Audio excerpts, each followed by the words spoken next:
6, verse 1, it says, "It pleased Darius to set over the kingdom 120 satraps to be over the whole kingdom. And over these 3 governors, of whom Daniel was one, that the satraps might give account to them, so that the king would suffer no loss. Then this Daniel distinguished himself above the governors and satraps because an excellent spirit was in him. And the king gave thought to setting him over the whole realm.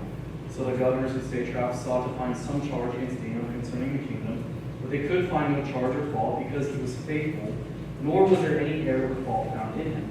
Then these men said, We shall not find any charge against this Daniel, unless we find it against him concerning the law of his God. So these governors and satraps thronged before the king, and said thus to him, King Darius, live forever. And all the governors of the kingdom, the administrators and satraps, and the counselors and advisors have consulted together to establish a royal statute and to make a firm decree that whoever petitions any god or man for 30 days, except you, O king, shall be cast in the den of lions. Now, O king, establish the decree and sign the writing, so that it cannot be changed according to the law of the Medes and the Persians, which does not alter. Therefore, King Darius signed the written decree. Now when Daniel knew that the writing was signed, he went home. And in his upper room, with his windows open toward Jerusalem, he knelt down on his knees 3 times that day. And he prayed and he gave thanks before his God, as was his custom since early days. Then these men assembled and found Daniel praying and making supplication before his God. And they went before the king and spoke concerning the king's decree. Have you not signed a decree that every man who petitions any god or man within 30 days, except you, O king, shall be cast in the den of lions? The king answered and said, The thing is true, according to the law of the Medes and Persians, which does not alter. So they answered and said before the king, That Daniel, who is one of the captives from Judah, does not show due regard for you, O king, or for the decree that you have signed, but makes his petition 3 times a day. And the king, when he heard these words, was greatly displeased with himself, and set his heart on Daniel to deliver him. And he labored till the going down of the sun to deliver him. Then these men approached the king, and they said to the king, Know, O king, that it is the law of the Medes and the Persians, that no decree or statute which the king establishes may be changed. So the king gave the command, and they brought Daniel and cast him into the den of lions. But the king spoke, saying to Daniel, Your God, whom you serve continually, he will deliver you. Then a stone was brought and laid on the mouth of the den, and the king sealed it with his own signet ring and with the signets of his lords, that the purpose concerning Daniel might not be changed. Now the king went to his palace and spent the night fasting, and no musicians were brought before him, and his sleep went from him. Then the king arose very early in the morning and went in haste to the den of lions. And when he came to the den, he cried out with a lamenting voice to Daniel. The king spoke, saying to Daniel, Daniel, servant of the living God, has your God whom you serve continually been able to deliver you from the lions? Then Daniel said to the king, O king, live forever. My God sent his angel and shut the lions' mouths, so that they have not hurt me, because I was found innocent before him, and also, O king, I have done no wrong before you. Now the king was exceedingly glad for him, and he commanded that they should take Daniel up out of the den. So Daniel was taken up out of the den, and no injury whatever was found on him, because he believed in his God.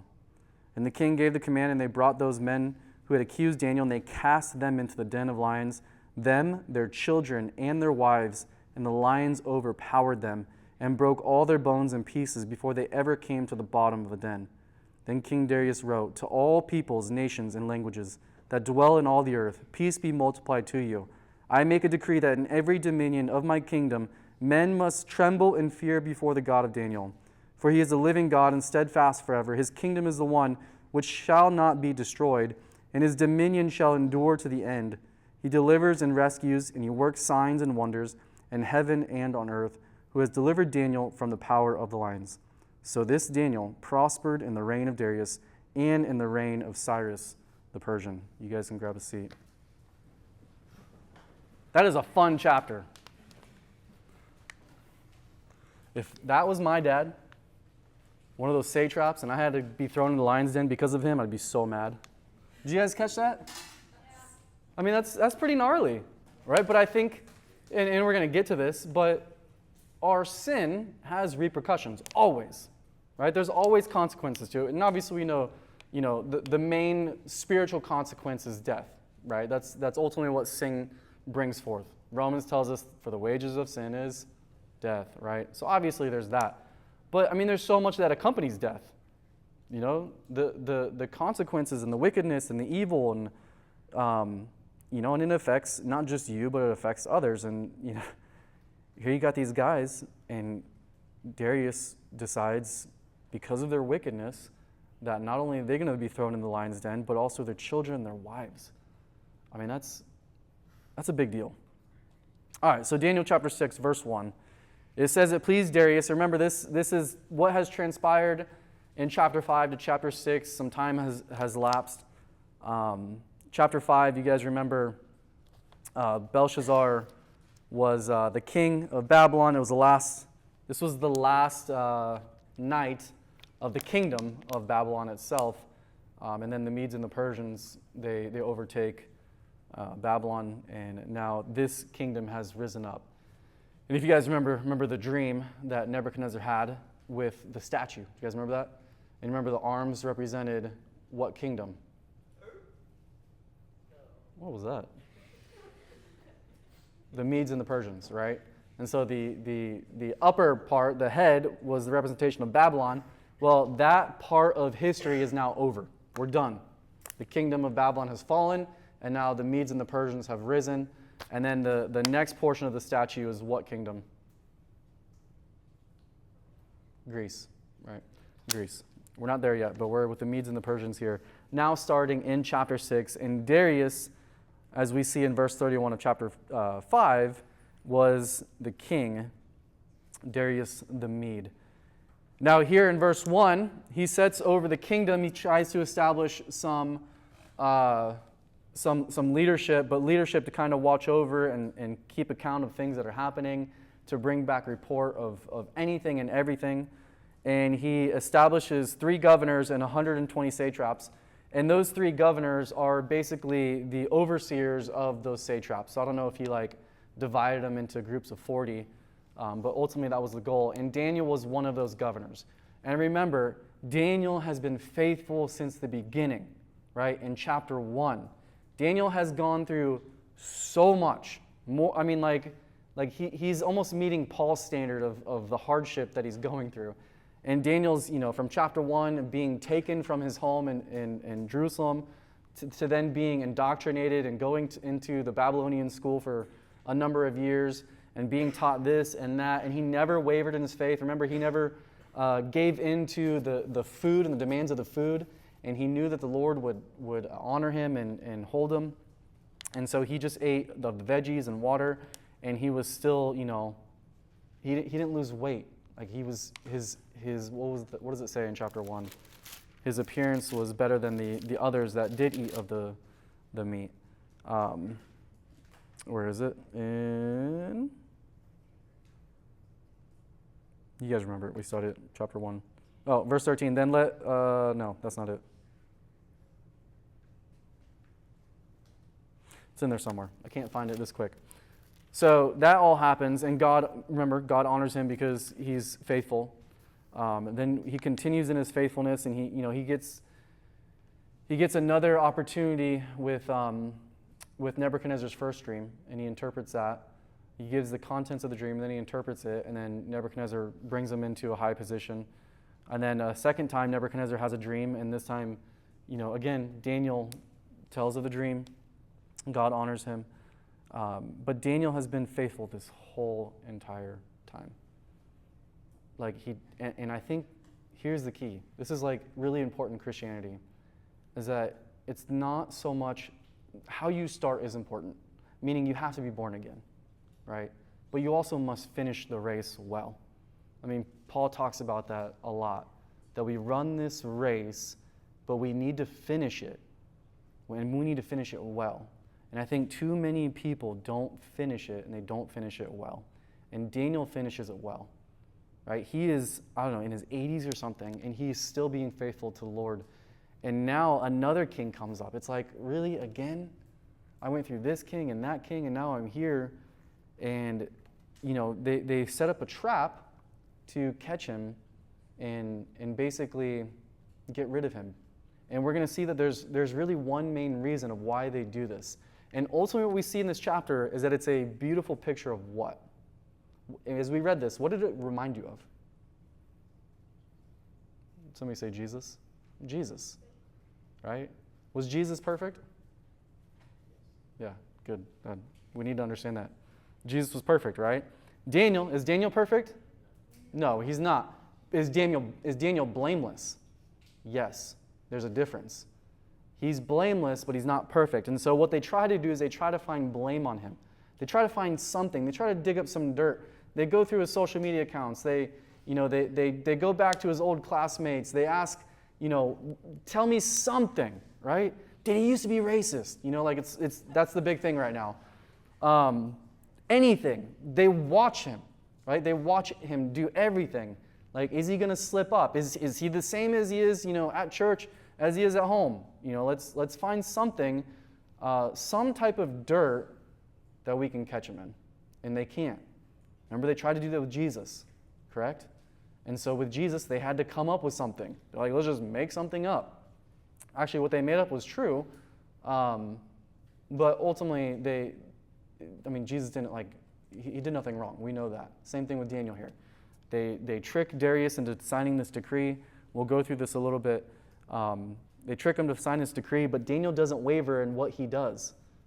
It says from the early days, he's just going to continue doing what he's done from the early days, and that's to pray 3 times a day, facing towards Jerusalem with his windows open at home on his knees.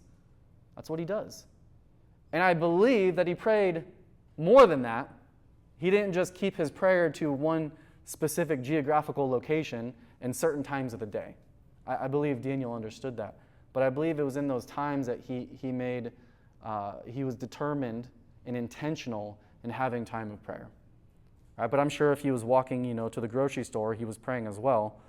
Just like the Bible tells us to never cease of praying. Jeremiah chapter 50 actually predicts that the Medes and the Persians will defeat the Babylonian Empire. You guys can go read that in your own time. Chapter 50 and chapter 51 speak of the fall of Babylon. So this was prophesied. It's history. It's happened. It comes to fruition. Now Daniel chapter 6 here occurs in the 2-year reign of Darius. Darius reigns for 2 years. And remember, those 2 arms on Nebuchadnezzar's image in his dream of the statue represents the 2 kingdoms that are combined here now with the Medes and the Persians. And what Darius does, he sets up 120 satraps. A satrap's like a guardian. That's just a fancy word for a guardian or a watcher. Basically, what they were set up and tasked to do administratively was to watch over Babylon. Okay? Watch over Babylon. And in verse 2, it says that then there was 3 governors, Daniel was one of them, that the satraps might give account to them. Okay, so the governors are kind of like the overseers, the managers of them. So why? That the king would suffer no loss. Then this Daniel distinguished himself above the governors and satraps because an excellent spirit was in him, and the king gave thought to setting him over the whole realm. How many of you guys have an actual job with you get a W-2 at the end of the year? Okay, 1, just the adults. Okay, you're going to get there. Okay, you're going to get there. You're going to get to a point in life where you're going to have someone that's above you. Specifically with a job, you're going to have an employer. And you're going to learn that most of you, actually, if not most of you, all of you are going to have to start from the bottom, right? You're going to have to do the grunt work. Even if you get a degree in something, I'm sure that you're going to be the new kid on the block, the new person in the office. You're going to have to work your way up. And this doesn't just apply in work. It implies, and we can apply it to anything, right? Work, school, anywhere. And what we see with Daniel is that he distinguished himself. And how does he distinguish himself? Well, the Bible tells us that he had an excellent spirit in him. Does that mean it was the Holy Spirit? No. It's not a reference to the Holy Spirit. Does the Holy Spirit help him have this excellent spirit? I believe, yes, obviously, right? The fruits of the Spirit are going to help you in life, and they're going to make you a better person, a better Christian, a better employee, a better student, and all these things. But he had an excellent spirit. Okay, this excellent spirit means that he did everything to the best of his ability. and that he was good at it, right? He didn't do, like, dude, so many times I see kids do things haphazardly. They don't do things to the best of their ability. And this includes you guys. I'll watch you guys on Sunday when you're serving, when I ask you to do something. I mean, I'm so thankful that you guys are willing, and sometimes you do it even though you don't want to do it. But there's times where it's like, I'd rather you not do it because you don't do a good job of doing it, or you don't do it to the best of your ability. And I know you guys are capable of that. When I see you guys outside of the church, when I see you guys accomplishing some stuff, I'm like, wow, they can actually do something. But for some reason, sometimes when it's here, when it's within the body, we don't do things to the best of our ability. When you guys get a job, you should have an excellent spirit. You should be set out amongst everyone else who is not a part of the body of Christ, who is not born again. You should be on time, which should be early, which is on time. You should stay late, you should work hard, you should put in your best effort, you should do all these things. And guess what? It doesn't go unnoticed. Because what does the king do? He notices this. And Daniel is going to get now promoted. He was getting promoted before by being obedient to God in the sense of, explaining the visions and the dreams and stuff. But now he's going to get promoted for his work ethic, and the thing, not just his work ethic, but how he does things. Right? Having this excellent spirit in him, it says that the king gave thought to setting him over the whole realm. I mean, what a good encouragement that is for us. That we should be the hardest working people. Ruth spoke to that, right? Ruth worked her butt off. She needed to provide for herself. Even in the New Testament, it says that if you don't work, you're not worthy of eating. You're not worthy of getting your wages to eat. Now, this doesn't imply like somebody who's incapable of working, is disabled, that, hey, sorry, bro, you're going to do it, so you're not going to eat. That's not it. If you guys have the ability, you should be able to do it. But too many times we as Christians, we're flaky, or we don't put in the work. We don't try. There's no effort. We want give outs. I'll read a story to you. There was a young man who got engaged to a young woman. He goes to meet her parents over dinner. And after dinner, the father takes the young man into a separate room to find out his plans for life with his daughter. So what are your plans? The father asked the fiance. He said, well, I'm a Bible scholar. I'm a biblical scholar. He replied. A biblical scholar. That's admirable. But what are you going to do to provide a nice home for my daughter to live in, as she deserves? The father asked. He said, I'll study, and God will provide for us. The father says, well, how will you buy her a beautiful engagement ring such as she deserves? He says, I will concentrate on my studies, and God will provide for us. The father says, well, and children? How will you support your children? He says, don't worry, sir. God will provide. And the conversation proceeds like this, and each time the father asks a question, the young man insists that God will provide. Later, the mother asks about the discussion. She said, well, how did it go? The father replied, he has no job. He has no plans, but the good news is he thinks on God. I think the father's going to step in and help, basically. That's the point. And I think sometimes we get too spiritual with things. And will God provide you?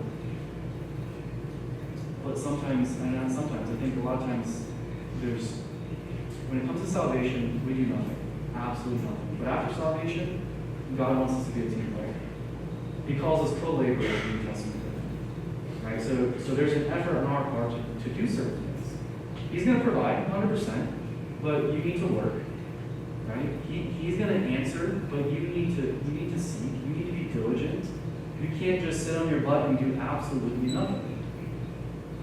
And we need to have this good work ethic. We need to do things well. We need to, as Paul says, in whether we're eating or drinking, to give glory unto God. And whatever we're doing, any type of job, any type of work. Colossians chapter 3, verses 22 through 24 says, bondservants, obey in all things your masters according to the flesh, not with eye service as men pleasers, but in sincerity of heart, fearing God. And whatever you do, do it heartily as the Lord and not for men. I think that's really the key part here. So the reason that we as Christians do things well is not because we're men pleasers, and it's not because I really want to get the promotion. you may never get that promotion. But remember, we do it for the glory of God. This is what Paul says in Colossians. We do it as unto the Lord and not to men. That is the separation that we have. That's what separates us from non-Christians. It's because we're doing it unto the Lord. Which means that no matter how I am treated, no matter what situation I'm in, I'm going to do it well. And maybe no person will ever notice. Because I will say this, sometimes your hard work and your efforts do go unnoticed by me. You do. And that's okay. Because God notices. He doesn't always just see the bad things you're doing. He sees the good things. Right? He notices that. And verse 24 says, knowing that from the Lord, we do this, knowing that from the Lord, you will receive the reward of the inheritance when you serve the Lord Christ. Remember, anything we do, I think that's just a reminder, do it well because we do it unto the Lord now. And you will be challenged. Dude, I get challenged even at church here, serving here. You think like working at the church would be easy. Right? And bear in mind, it is sometimes. And sometimes it's the hardest thing ever.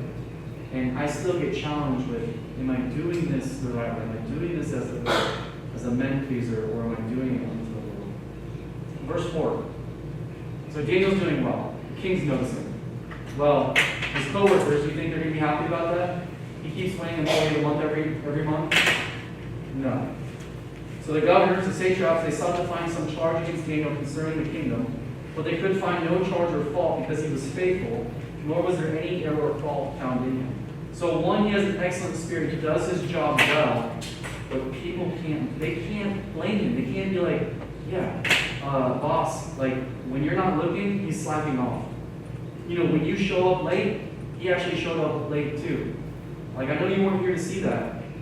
You know, he does the job haphazardly. Like, they could not find anything. And more importantly, it wasn't just how he does his job. They couldn't find anything against his character. Right? Because it says here that he was found faithful. Daniel was faithful, not just in his job and in his performance, but he was faithful unto the Lord. And I think that's even more important. I think that overflows into our life. That in his character he was faithful.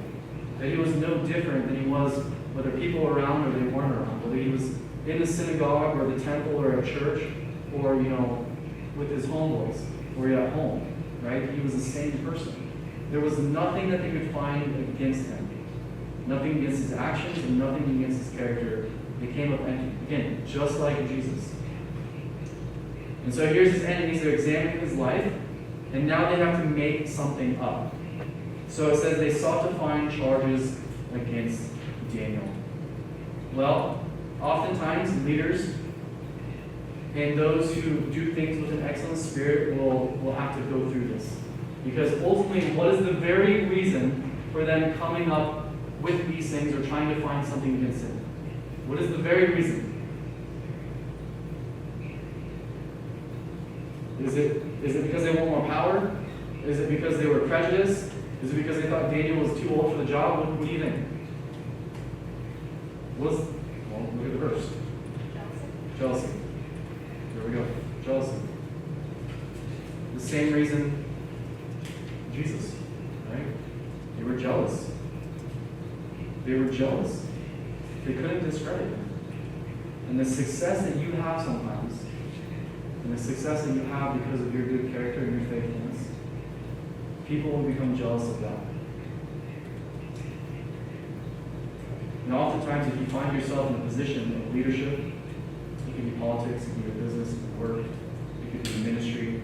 Some people will be jealous of accomplishments. And ultimately, no, it's not because of us, it's because of the Lord. But their envy will attempt to diminish you.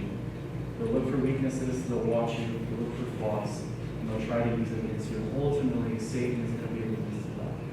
And Satan is the orchestrator of all that to undermine anything that God does, any type of work. Because if Satan can discredit God's work, he's done his job. And he can use that for people that are outside of the faith or even inside of the faith to do something as such. If we give into jealousy, if we give into envy, it always destroys anything it touches. It's very, very destructive. It really is. Proverbs 27, verse 4, it says, wrath is cruel and anger a torrent, but who is able to stand before jealousy? Nobody. Matthew 27:18 says, for he knew that they had handed him over, speaking of Jesus, because of envy. Right? The religious leaders, the Jewish religious leaders, handed Jesus over because of envy. Acts 7:9, it says, and the patriarchs, becoming envious, sold Joseph into Egypt. And God was with him. Acts 24:16, this being so, I myself always strive to have a conscience without offense toward God and men.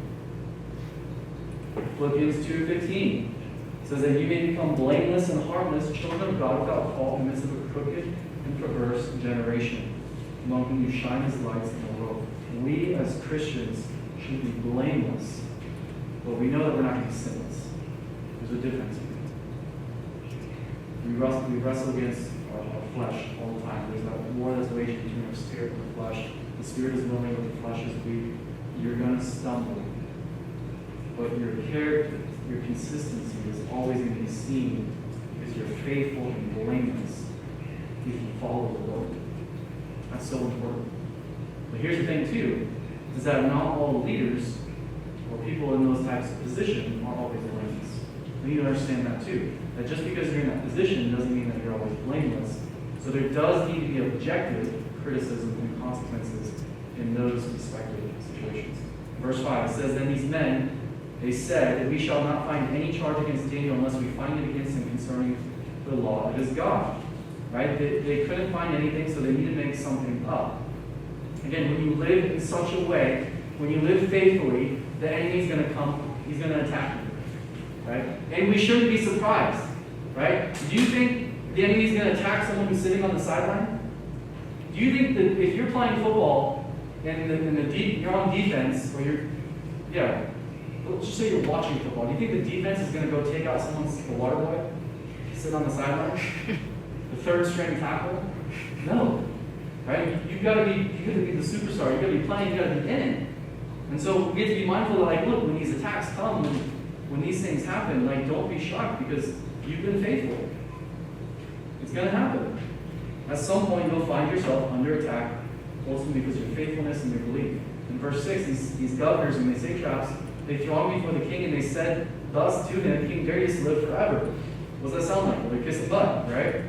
122 of them, they come up to Darius, and they undermine Daniel. It says, all the governors of the kingdom, the administrators and the satraps, the counselors and advisors have consulted together to establish a royal statute and to make a firm decree that whoever petitions any god or man for 30 days, except you, O king, shall be cast in the den of lions. Well, they're kissing up to him. It's flattery. Is flattery a good thing? No. And there's a difference between flattery and compliments. Right? Compliments are genuine. Flattery, there's a deception behind it. There's a manipulation behind it. And obviously we see that here, is that they're kissing up and they're flattering the king for a reason. They're trying to gain something. Right? They're trying to get Daniel in trouble. They're trying to get him to sign this decree without him knowing the reason why, because we're eventually going to see that Darius is actually upset that he never did it. But he was manipulated by flattery. And we have to be mindful of that, but we don't fall into that manipulation of being flattered, right? Because that can be an easy thing to do. It's because it builds upon our ego and our pride, and it's wow, I am great, keep it coming. But we also have to be mindful that we don't do it ourselves because we're not going to be a people of manipulation. It says, now the king established a decree and signed the writing so that it cannot be changed according to the law of the Medes and the Persians, which doesn't alter. So the decree, the law that they want to come up with is that, hey, for 1 month, for 30 days, that no one, as it says in verse 7, that whoever petitions any god or man for 30 days except you, O king. So anyone that prays or worships or goes before any other man or god other than this King Darius, they'll be cast in the den of lions. Why do they make that decree? Well, they know that Daniel does this every day. Right? Could it be said of us that somebody could set this trap up for us? Maybe not. Because we would probably go 30 days without making any petition to the Lord. And then you'd be free from going into the lion's den. But that's not a good thing in this case.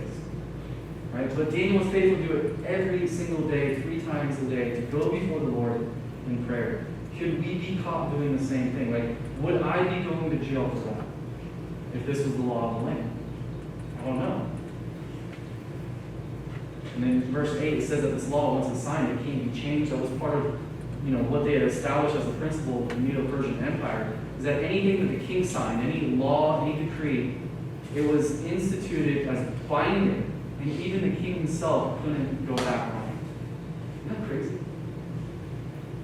So every decree of the Persian king was unchangeable because of this, because they thought to speak for the gods. And who could ever be wrong, or they could never be wrong, and thus never need to change their minds? Here's the king speaking for the gods, and the reason that you can't double back on it is because the gods can never be wrong. But when you serve a God who's not even real, you're bound to be wrong. It says in verse 9, King Darius signed the decree. I want to read something to you from Charles Spurgeon.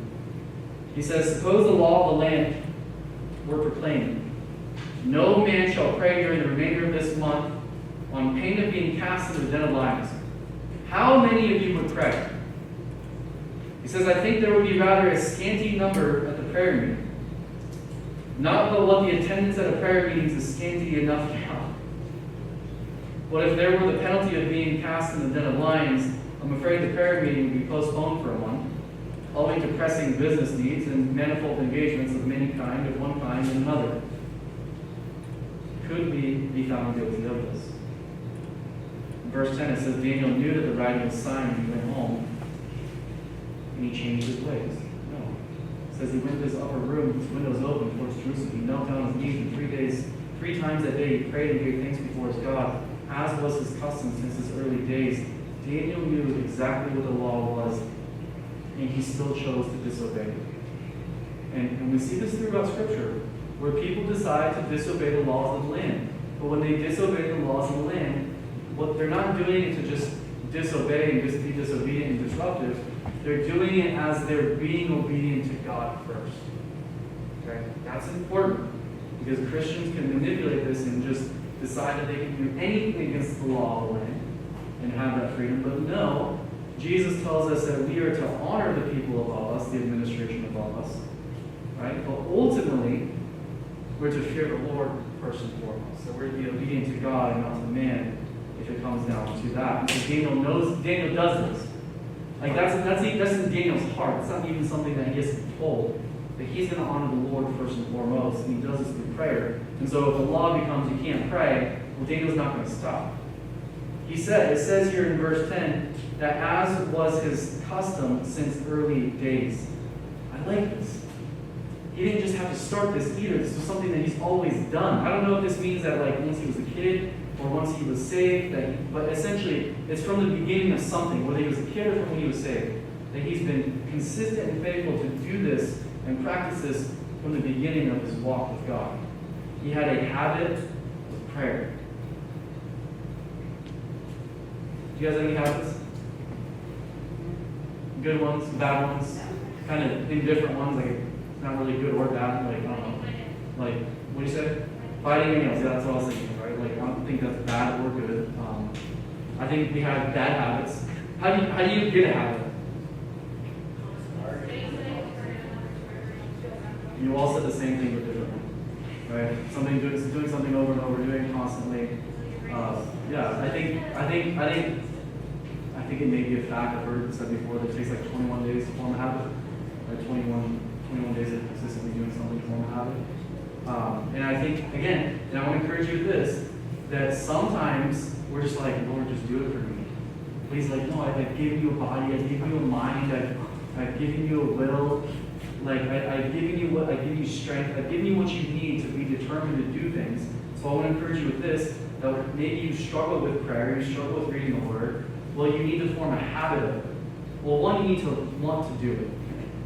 You have to want and desire to do it. And if you don't have that yet, I think you need to pray for it, and God will give it to you. Right? But then you need to be determined to do it, just like you do anything else. Be determined to read. And that's what I'm trying to teach our high schoolers as we're doing our Bible club, as we're reading every single day. You just have to do it. You have to be determined to do it. Right? And again, maybe it also takes you saying, Lord, help me. And he'll help you. And he'll give you that determination. Right? None of us, Daniel was a busy guy. He worked, and he worked hard. He was a governor. He oversaw a lot of people. He had people against him, and he worked hard, yet he found time in his day, 3 times a day, to pray.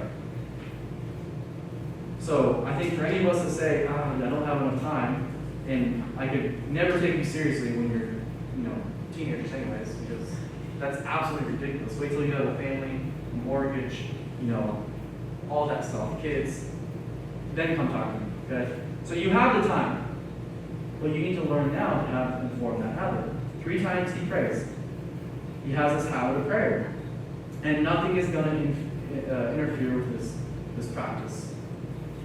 Spurgeon says this too when it comes to him praying 3 times a day. He says, that does not tell you how often he prayed, but how often he was in the posture of prayer.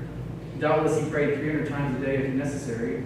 His heart was always having commerce with the skies, but thrice a day he prayed formally. I like that. I think Daniel found it customary to do this 3 times a day, but there was also times where he did it informally. We know that we don't have to be in church to pray. We don't have to be in a certain posture to pray. We don't have to close our eyes and fold our hands, right? I think we have those habits of doing it, and not bad things. I think closing your eyes is not a horrible idea, so you're not distracted, right? But it's not about that.